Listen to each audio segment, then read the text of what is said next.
The hardest part about falling in love with your best friend is not loving him. It is waking up every morning pretending that nothing has changed. I used to believe people exaggerated when they talked about love arriving without warning. I thought it was supposed to be dramatic, like a scene from a movie where everything suddenly made sense. Instead, it happened on an ordinary Tuesday afternoon while Logan stood in my apartment kitchen complaining that I always bought the wrong brand of coffee. He looked over his shoulder with that familiar grin I had seen 1,000 times since we were 12 years old, and something inside me quietly shifted forever. The terrifying part was not realizing I loved him. The terrifying part was realizing I could never tell him. Logan Brooks had been my best friend for more than a decade. We survived middle school together, celebrated college acceptance letters together, and eventually rented apartments only a few blocks apart after graduation. We knew each other's favorite pizza toppings, coffee orders, terrible music playlists, and embarrassing childhood stories. If someone asked who knew me better than anyone else, there was never another answer. It was always Logan.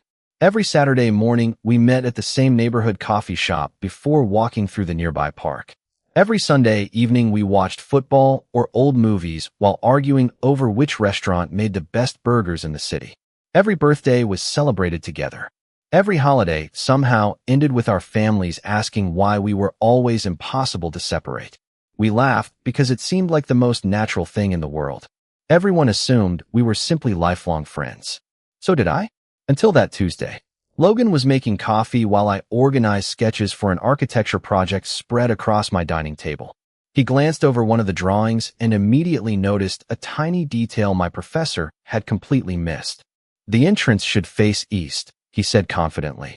Morning sunlight would make the entire building feel more welcoming. I stared at the drawing before looking back at him. He was right. He usually was. You should have been an architect, I joked. Logan laughed. No chance. I can barely draw a straight line. We both laughed, and for a moment everything felt exactly the way it always had.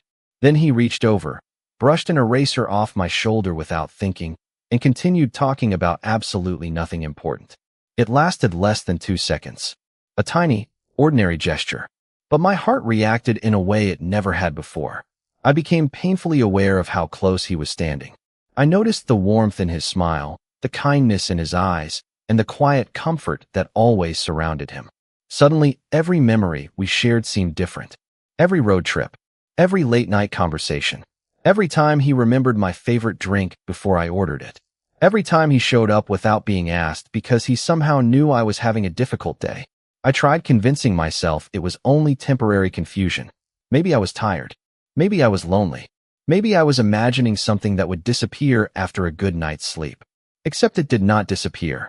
The following morning, I caught myself smiling when his name appeared on my phone. 2 days later, I found myself looking forward to our usual weekend plans more than I ever had before. By Friday evening, I had accepted a truth I never wanted to admit. Somewhere along the way, without permission and without warning, my best friend had quietly become the person my heart searched for first.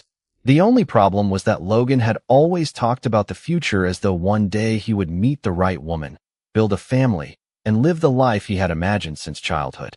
He had never given me a reason to believe he felt anything different, which meant I carried the safest secret in the world because it was a secret I intended to keep forever, even if it meant pretending that the happiest person in my life could never know he had unknowingly become the love of it. The strange thing about falling in love is that nothing around you actually changes. The streets are the same. The coffee tastes the same. The sky still turns orange every evening. The only difference is that one person suddenly becomes impossible to stop noticing. I spent the next several days convincing myself that if I acted normally, eventually I would feel normal again. It sounded like a reasonable plan until Saturday morning arrived. Logan texted exactly the way he always did. Coffee in 20. I stared at the message longer than I should have before typing back. See you there. The neighborhood cafe was already busy when I arrived. Logan was standing in line, and before I even reached the counter, he turned around holding 2 drinks. I ordered yours already, he said. Caramel latte with oat milk. They almost gave you regular milk again. I smiled automatically. You saved me. He shrugged. Someone has to. It was such a small moment that nobody else would have remembered it 5 minutes later. Unfortunately, my heart decided to remember every second. We carried our drinks toward the park just as we had done nearly every weekend for years. The sidewalks were covered with colorful maple leaves, runners passed us with friendly smiles, and children played near the fountain while their parents watched from nearby benches. Everything looked exactly the same as always. Only I was different.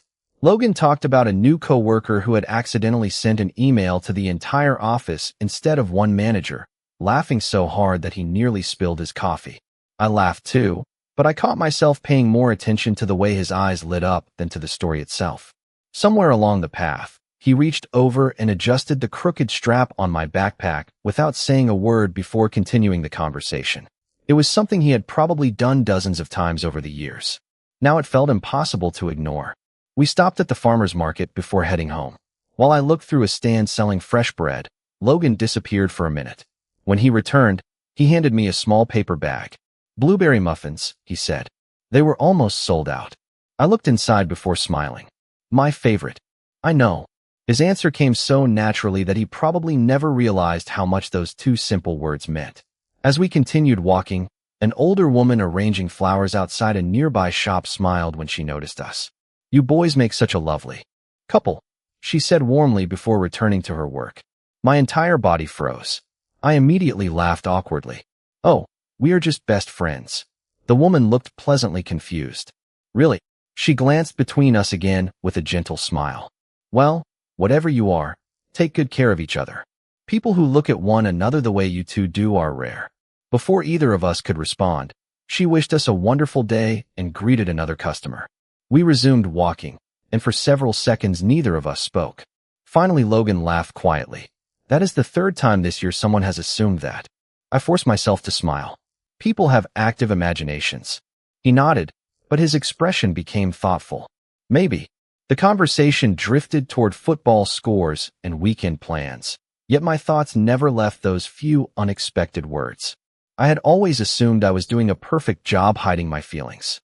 If complete strangers could see something in the way we laughed together, walked beside each other, or remembered each other's favorite things, then maybe I was not hiding anything at all. The frightening possibility was not that someone might discover my secret. The frightening possibility was that the only person who could not see it was the one standing beside me, smiling exactly the way he always had, completely unaware that every ordinary moment we shared had quietly become the most important part of my life. After that morning at the farmer's market, I made a decision that seemed logical at the time.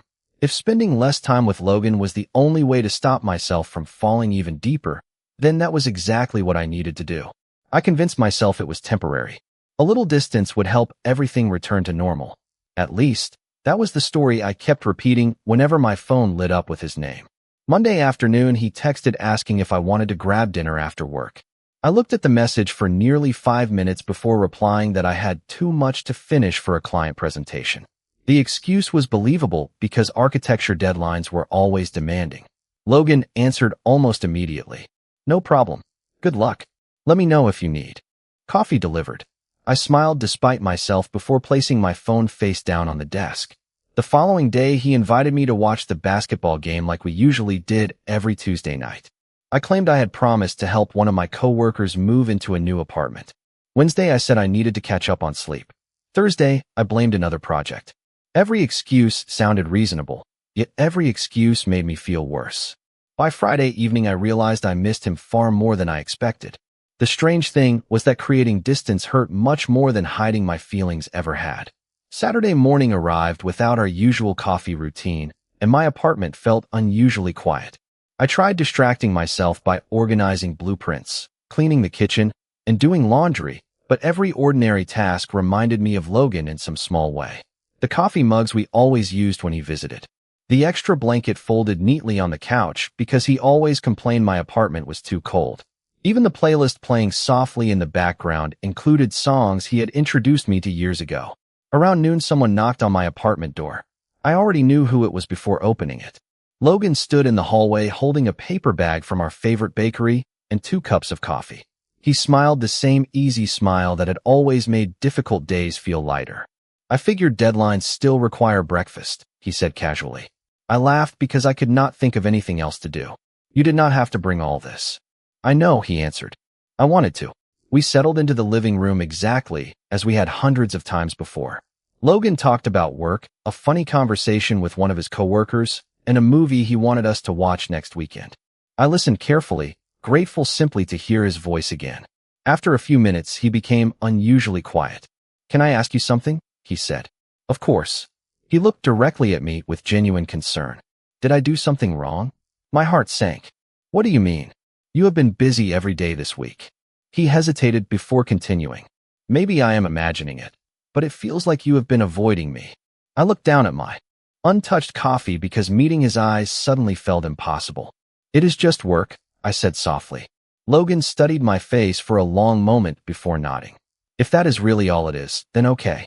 He smiled again, but this time it was smaller than usual. "I just missed hanging out with my best friend."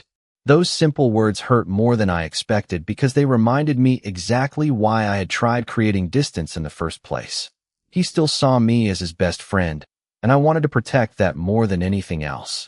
Yet as he stood to leave, he quietly straightened the stack of blueprints on my table, reminded me not to skip dinner, and smiled one last time before closing the apartment door behind him. I stood alone in the silent room, realizing my plan had completely failed. Spending less time with Logan had not made my feelings disappear. It had only shown me how empty ordinary life felt whenever he was not part of it. The following week, I promised myself I would stop making excuses. Avoiding Logan had only made both of us unhappy, and seeing the disappointment in his eyes was something I never wanted to repeat.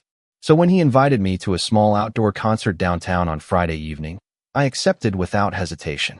"There is my best friend," Logan said with an exaggerated smile the moment he saw me waiting near the entrance. I was beginning to think architecture had officially replaced me. I laughed, relieved that his usual sense of humor had returned.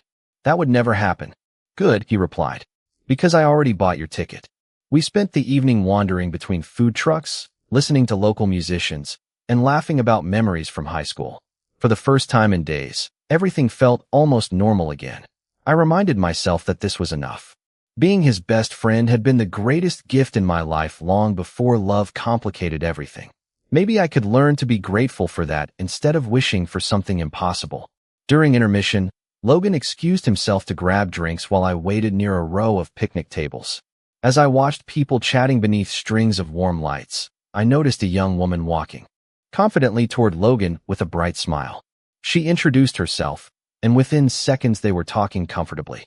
I could not hear the conversation from where I stood, but I saw them laugh together. She pointed toward the concert stage. Logan nodded politely, and they continued talking for another minute before he finally walked back, carrying 2 lemonades. "Sorry that took longer," he said. "One of my coworkers introduced me to her cousin." I forced a casual smile. She seemed nice. "Her name is Emma." Logan handed me my drink before taking a sip of his own. "She just moved here last month." I nodded, even though I suddenly had no interest in the concert anymore. My chest felt strangely heavy, and for the first time I understood what jealousy actually felt like. It was not anger. It was the quiet fear that someone else might someday become the center of the life I secretly wished I could share. Logan looked at me with mild curiosity. "You got really quiet." "Just tired," I answered quickly. He accepted the explanation without questioning it, but I noticed him glancing toward me several times throughout the rest of the evening, as though he sensed something was wrong. After the concert ended, we slowly walked back toward the parking garage beneath a cool autumn sky. We passed a small bakery that had already closed for the night, and Logan stopped suddenly. "Remember when we skipped chemistry class senior year just to buy cinnamon rolls here?" I laughed despite everything. "We never skipped. We left after the exam." "That sounds much better." We both smiled, and for a moment the uncomfortable feeling faded. Then Logan looked at the dark bakery window and quietly said, "Some memories only feel complete because you were there." My heart skipped before I could stop it. I wanted to ask what he meant, but I was too afraid of hearing an ordinary answer to a question that had become extraordinary inside my own mind. Instead, I simply smiled and unlocked my car. As I drove home later that night, Emma's friendly smile kept replaying in my thoughts alongside Logan's quiet words outside the bakery. I could not decide which memory stayed with me longer. One reminded me of everything I feared losing.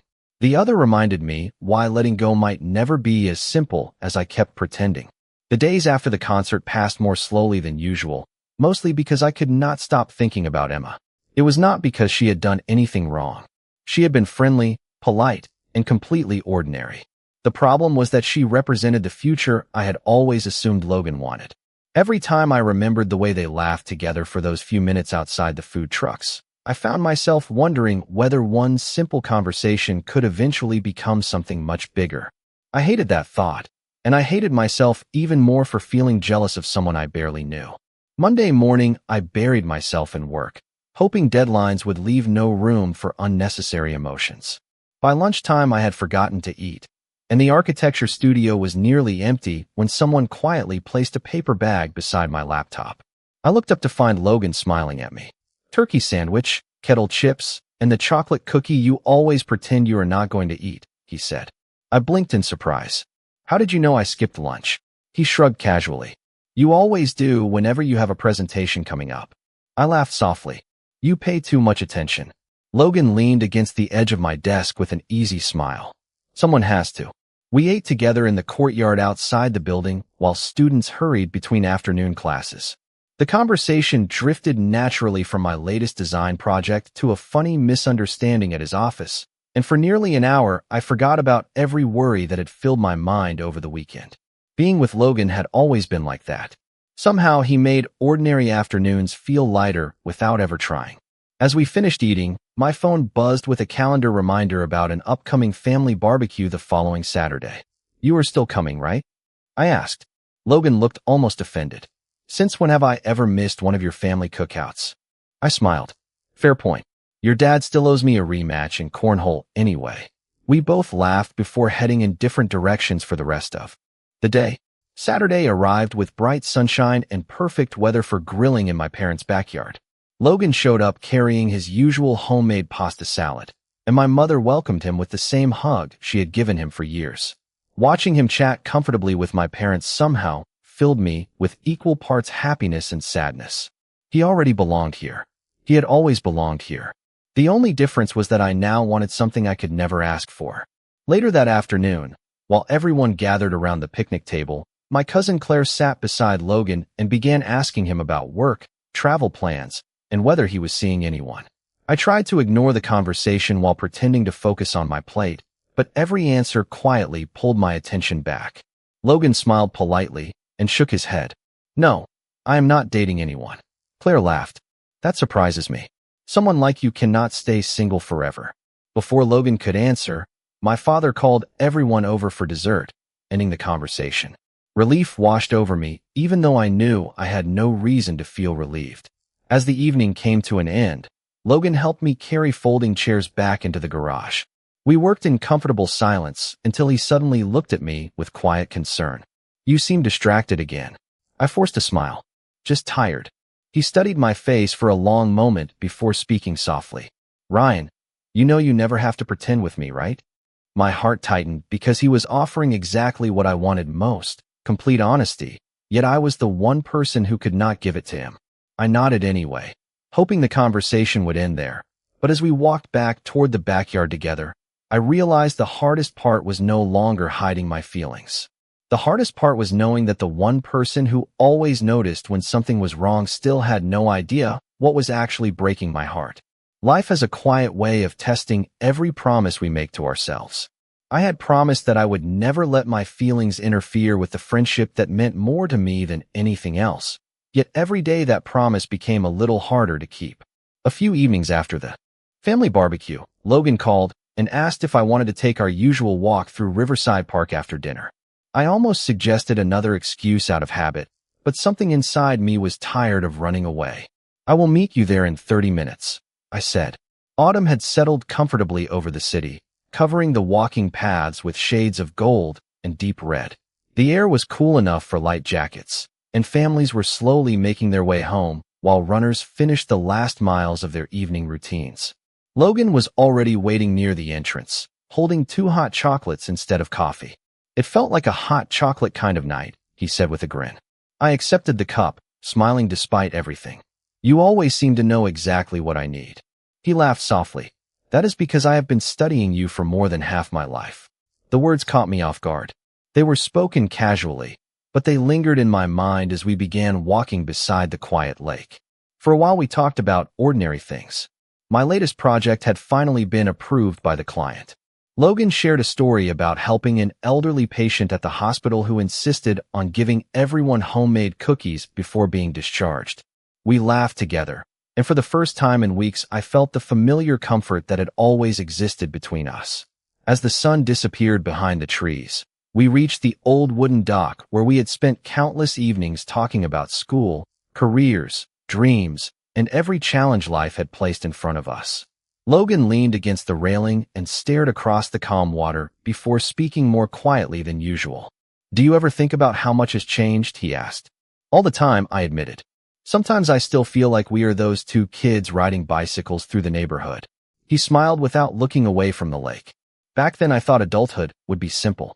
You find the right job, meet the right person, and everything just falls into place." I nodded slowly. "It never really works like that." "No," he agreed. "It does not." Silence settled between us, but it was never an uncomfortable silence. It was the kind that only existed between people who had known each other long enough to understand that words were not always necessary. After another moment, Logan spoke again. "Can I tell you something strange?" I turned toward him. "Of course." He hesitated before letting out a quiet laugh. "Lately it feels like something important is changing, but I cannot figure out what it is." My heart began beating faster. "What do you mean?" "I do not know." He shook his head thoughtfully. "I just have this feeling that I have been overlooking something that has been right in front of me for a long time." I searched his face for any clue, but his expression was sincere, almost confused. Before I could respond, his phone buzzed. He glanced at the screen, sighed softly, and slipped it back into his pocket. "Work again?" I asked. "Nothing urgent," he replied. "It can wait." Then he looked directly at me with the same warm smile that had always made the world feel smaller and safer. "Some conversations are more important." My heart wanted to believe those words meant something more than friendship, but fear quickly reminded me how dangerous hope could be. As we left the park together beneath the glow of the streetlights, I realized the distance between us had almost disappeared, yet the truth I carried remained locked safely behind a smile that was becoming harder to hold with every passing day. For the next 2 days, I barely slept. Logan's words on the dock replayed in my mind every time the apartment became quiet. I kept wondering what he meant when he said he felt as though he had been overlooking something that had always been right in front of him. Part of me wanted to believe he was talking about us. The more realistic part reminded me that hope could be the cruelest thing of all. I had built too many impossible dreams inside my own head already. I could not afford another one. Wednesday afternoon, I finished work early and found myself walking through downtown without any real destination. My phone buzzed. It was Logan. "Are you free tonight? There is something I want to talk about." I stopped walking. My heart immediately imagined 100 different conversations, none of them ending well. I answered that I was free, and we agreed to meet at the small rooftop cafe overlooking the river just before sunset. The city looked beautiful from above. Warm orange light reflected across the water while people hurried home from work below. Logan was already sitting at our usual table when I arrived. He smiled, but there was something different about it. He looked thoughtful, almost nervous. We ordered dinner, but neither of us seemed interested in eating. After several minutes of casual conversation, I realized the silence between us carried more weight than the words we exchanged. Finally, I took a slow breath. "Logan, can I tell you something first?" He looked at me with complete attention. "Always." My hands tightened around the coffee mug. Every instinct told me to stay quiet. Every fear reminded me what I could lose. But another voice quietly asked how much longer I planned to spend pretending. "I have been acting differently because I have been trying to protect our friendship," I said carefully.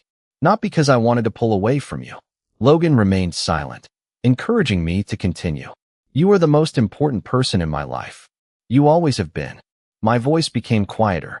Somewhere along the way, that stopped being only friendship for me. I looked down at the table before finishing the sentence I had rehearsed 100 times in my mind. "I fell in love with you." The world became completely still. I could hear distant traffic below the rooftop and soft music playing inside the cafe, but everything else disappeared. I forced myself to continue before fear could stop me. "I never expected anything from you. I know the future you have always imagined. I know this is probably the last thing you wanted to hear. I just could not keep pretending anymore. I finally looked up. Logan had not moved. His eyes were fixed on me, not with shock or anger, but with an expression I had never seen before. He slowly leaned back in his chair and let out a long breath. "Ryan," he said quietly, "I have spent the last week trying to understand why everything suddenly feels different between us." He rubbed the back of his neck, searching for the right words. "When you started avoiding me, I thought I had done something wrong. Then when you came back, I realized I was paying attention to you in ways I never had before." He paused again, looking almost frustrated with himself. "I kept asking myself why seeing you pull away hurt so much. My heartbeat became almost impossible to control." Logan met my eyes again, his voice barely above a whisper. "I do not have all the answers yet. I honestly do not know what this means." He smiled sadly before adding the words that completely changed everything. "But I know one thing with absolute certainty. The thought of losing you scares me more than anything I have ever admitted to myself." Neither of us spoke for what felt like several minutes after Logan admitted he did not understand his own feelings yet. Surprisingly, the silence no longer frightened me. For the first time since all of this had begun, I was no longer carrying the truth alone. We sat beneath the fading evening sky while the city lights slowly reflected across the river, and somehow everything around us felt calmer than before. Logan rested both hands around his coffee cup and smiled quietly. "I keep replaying the last few months in my head," he admitted. "I thought I was confused because you were pulling away. Now I am wondering if I was confused because I finally noticed how much space you already occupied in my life." I looked at him without knowing how to respond. He let out a soft laugh. "Do you remember when you caught the flu last winter?" I nodded. "You stayed at my apartment almost every day." "Exactly," he said. "I told everyone it was because I did not want my best friend to be alone. But when you finally recovered and went back home, my apartment felt strangely empty." He looked toward the river before continuing. "I ignored that feeling because friendship seemed like the obvious explanation."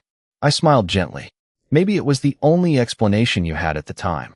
Logan nodded. "Maybe." He looked back at me with complete honesty. "Then you started avoiding me, and every normal day suddenly felt wrong. Coffee was not the same. Football games were not the same. Even grocery shopping felt strange because I kept reaching for things you liked without thinking." I laughed softly, surprised by the image. "You bought caramel coffee again, did you not?" He smiled with embarrassed amusement. "Twice." We both laughed, and the tension that had surrounded us for weeks seemed to dissolve into something warmer. Logan became thoughtful again. "I am not ready to pretend I understand every answer tonight," he said carefully. "But I know I do not want fear making decisions for either of us anymore." I appreciated those words more than I could explain because they were not a promise built on uncertainty. They were simply honest. We left the cafe and decided to walk along the river instead of driving home immediately. The cool evening breeze carried the scent of autumn leaves, and the sidewalks were quieter than usual. As we passed the small bookstore where we often stopped on weekends, Logan paused in front of the window. "Do you know what I realized today?" he asked. "What?" He smiled warmly.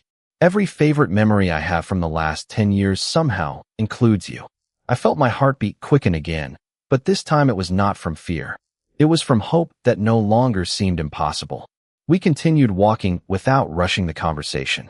Neither of us felt the need to define what we were becoming before we understood it ourselves. Instead, we spoke about our childhood adventures, our college years, our families, and all the ordinary moments that had quietly built something neither of us had fully recognized. Somewhere between laughter and reflection, I realized love had never appeared suddenly. It had been patiently growing inside the life we had already shared. When we finally reached my apartment building, Logan looked at me with the same familiar smile that had always made me feel safe. "Can we take this one day at a time?" he asked. I smiled back without hesitation. "I think that is exactly how we got here in the first place." As he walked toward his car, I realized the future remained uncertain, but for the first time uncertainty did not feel like something to fear. It felt like the beginning of a story that both of us were finally ready to discover. Together, 1 year later, I stood on the same wooden bridge in Riverside Park where Logan and I had shared one of the most honest conversations of our lives. The trees were filled with fresh spring leaves instead of the golden colors we had seen the previous autumn, and the calm water below reflected a bright blue sky that somehow made everything feel new again. It was strange how familiar places quietly collected memories. A year earlier, I had walked across this bridge believing I might lose the most important person in my life. Today, I waited there knowing he would arrive in exactly the way he always did, a few minutes early with 2 coffees already in his hands because he still insisted I should never begin a Saturday morning without my favorite drink. Some things had changed completely. Others had never changed at all. I heard familiar footsteps before I saw him. Logan smiled as he approached and held out my caramel latte with an amused expression. "You are still incapable of remembering breakfast before coffee," he joked. I accepted the cup and laughed. "And you are still convinced it is your responsibility to keep me functioning." He shrugged with the same effortless warmth that had always made ordinary conversations feel special. "Someone has to." We began walking through the park together, passing families enjoying the sunshine, children chasing bubbles across the grass, and elderly couples sitting quietly beneath flowering trees. A year earlier, I would have wondered whether people noticed us. Now I simply enjoyed the moment beside the person who had always made every ordinary day feel extraordinary. The greatest surprise was that almost nothing about our friendship had disappeared. We still argued about which pizza place was overrated. We still challenged each other to ridiculous games neither of us could win consistently. Logan still remembered every important meeting on my work calendar, and I still reminded him whenever he forgot to take a proper lunch break at the hospital. The laughter, the conversations, and the quiet understanding remained exactly the same. Love had not replaced our friendship. It had simply revealed what had been quietly growing inside it all along. As we reached the small bookstore near the river, Logan stopped in front of the display window where we had stood months earlier. He smiled thoughtfully. "Do you remember what I said here?" I nodded. "You told me every favorite memory from the last 10 years somehow included me." He looked at me with complete certainty. I was wrong. I laughed softly. "That is a first." He laughed with me before gently shaking his head. "I was wrong because now I know it was never only the last 10 years. My favorite memories are every moment that reminds me I never had to become someone different to be happy. I just had to stop pretending I could imagine my life without you in it." I felt the same quiet emotion that had first overwhelmed me on that ordinary Tuesday afternoon in my apartment kitchen. The difference was that I no longer had to hide it. We continued walking toward the cafe overlooking the river, our conversation drifting naturally from vacation plans to family dinners and future dreams. None of those dreams felt impossible anymore because they no longer belonged to only one of us. Looking back, I realized I had spent so much time believing I had fallen in love with my best friend that I completely missed the deeper truth. Love had never arrived all at once. It had been patiently built through every shared breakfast, every long conversation, every difficult day, every celebration, every small act of kindness, and every ordinary moment we chose each other without even realizing it. In the end, the happiest chapter of my life did not begin when I confessed my feelings. It began when both of us understood that the safest place either of us had ever called home had always been walking beside us from the very beginning. The seasons continued to change, but one thing never did. Every ordinary day still began with the quiet comfort of knowing that Logan would somehow become part of it. Looking back, I realized the greatest gift our relationship had given me was not the moment we finally understood our feelings. It was the freedom to stop pretending that happiness had to look different from the life we had already built together. On a bright Saturday morning in early summer, Logan met me outside my apartment carrying 2 cups of coffee exactly as he always had. "You know," he said with an amused smile, "I still think you only wake up on time because I bring caffeine." I laughed and accepted the familiar caramel latte. "You have been saying that for years." "Because it keeps being true." We walked toward the neighborhood farmers market where colorful flowers, fresh fruit, and local musicians filled the sidewalks with quiet energy. It felt comforting that the place where we had once shared awkward conversations now held only warm memories. We wandered between the small stands, stopping to sample homemade bread and fresh peaches while greeting several vendors who recognized us from countless weekend visits. One elderly florist smiled as we approached her display of sunflowers. "Good to see you two again," she said warmly. "You still look happiest when you are together." Logan glanced at me before smiling back at her. "I think you noticed that long before we did." The florist laughed gently. "Sometimes the people outside the story can see the ending before the people living inside it." Her words stayed with me long after we continued walking. There had been so many small moments over the years that quietly pointed us toward the truth. Friends who assumed we were together. Family members who welcomed Logan as though he had always belonged. Complete strangers who noticed the way we naturally looked after one another. None of them had changed our story. They had simply recognized it before we were ready to recognize it ourselves. Later that afternoon, we visited my parents for lunch. My mother greeted Logan with the same warm hug she had given him since high school, while my father immediately challenged him to another cornhole match in the backyard. Watching everyone laugh together filled me with a quiet sense of peace. Nothing felt forced. Nothing felt unfamiliar. It simply felt like home. During dessert, my mother looked around the table with a thoughtful smile. "Do you know what makes me happiest?" she asked. Logan and I exchanged curious glances before shaking our heads. "You both still laugh exactly the way you did when you were teenagers," she said. "Life changes people in so many ways, but somehow you never stopped bringing out the best in each other." Her words reminded me that love had never erased the friendship that came first. It had protected it, strengthened it, and given it an honest name. That evening, after saying goodbye to my parents, Logan and I slowly walked through the familiar streets toward home. The sunset painted the sky with soft shades of orange and pink, and neither of us felt the need to rush the moment. Logan looked at me with the same gentle smile that had first captured my heart years before. "Do you ever wish we had figured everything out sooner?" he asked quietly. I thought about the question before answering. No. Every conversation, every misunderstanding, every ordinary day brought us here. If we had skipped any of it, we would not be the people we are now. He nodded with quiet agreement. As we continued walking side by side beneath the evening sky, I understood something that had taken me years to learn. Real love was never built in dramatic moments alone. It was built in shared mornings, remembered coffee orders, thoughtful gestures, patient conversations, and the simple decision to keep choosing each other every single day. That was the story we had been writing all along, long before either of us realized we had already reached the happiest chapter.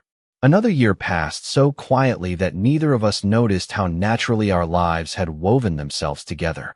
The routines that once belonged to friendship alone had become traditions filled with even deeper meaning, yet they never lost their comforting simplicity. Every Saturday still began with coffee from the neighborhood cafe. Every Sunday evening still ended with a movie, a home-cooked meal, or a long walk through Riverside Park. The difference was not what we did. The difference was that we no longer wondered whether we were walking toward the same future. We already were. One afternoon, while organizing old storage boxes in my apartment, I found a faded photo from middle school. Logan and I stood side by side holding bicycles that looked much too large for us, both smiling. With the kind of confidence only 12-year-old boys could have. I laughed quietly before sending him a picture of it. Less than 5 minutes later, my phone rang. "You found that photograph?" Logan said immediately. "I cannot believe you still have it." "Apparently I save everything. That explains why you still have movie ticket stubs from college." I laughed. Some memories deserve to stay. He became unusually quiet before answering softly. "I am glad we kept making them." Later that evening we met at the park with the photograph tucked safely inside my jacket pocket. We sat on the same bench where we had often rested after long weekend walks, comparing old stories that somehow became funnier every time we retold them. We remembered getting lost during a camping trip with our families, accidentally entering the wrong classroom on the first day of high school, celebrating college acceptance letters with oversized milkshakes, and helping each other through disappointments that had once felt impossible to overcome. Every chapter of our lives seemed to include the other without either of us ever planning it that way. Logan smiled as he looked at the old photograph again. "Do you know what I noticed now?" he asked. "What?" Neither of us ever looked toward the camera. I studied the picture more carefully and realized he was right. We were both looking at each other while laughing about something outside the frame. "I never noticed that," I admitted. He folded the photograph carefully before handing it back to me. "Maybe that says everything." We continued walking beneath the trees as the afternoon slowly turned into evening. Families filled the playground, cyclists passed along the nearby trail, and the familiar sounds of everyday life surrounded us with the same peaceful rhythm that had shaped so much of our story. Logan glanced toward the skyline before speaking thoughtfully. "People spend so much time searching for the perfect relationship," he said. I used to think it had to begin with a dramatic moment. Now I think the strongest relationships begin with trust that quietly grows over years. I nodded in agreement. The best parts were never dramatic. No, he replied with a gentle smile. They were ordinary. That is what made them unforgettable. As we reached the bridge overlooking the river, we paused for a moment to watch the sunlight reflect across the water.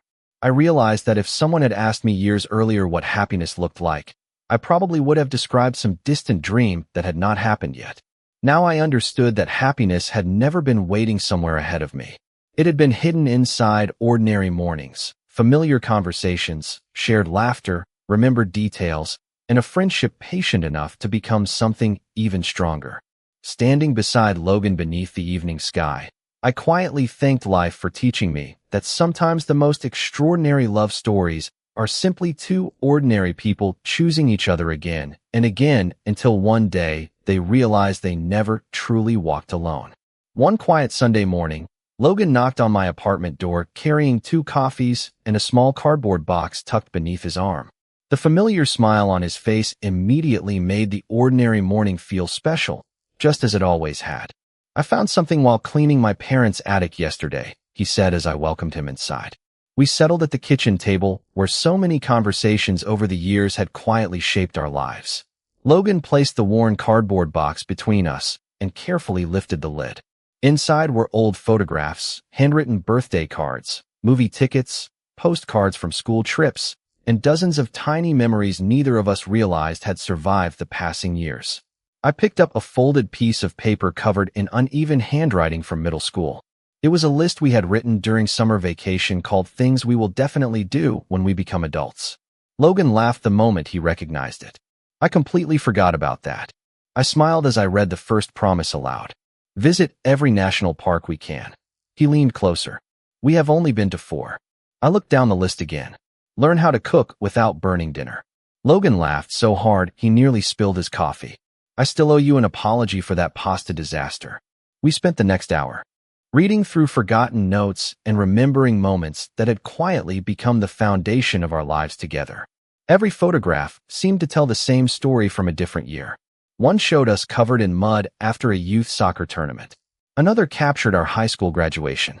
A third showed both of us standing in front of my first apartment after college, holding paint rollers because Logan had insisted on helping me decorate before I moved in.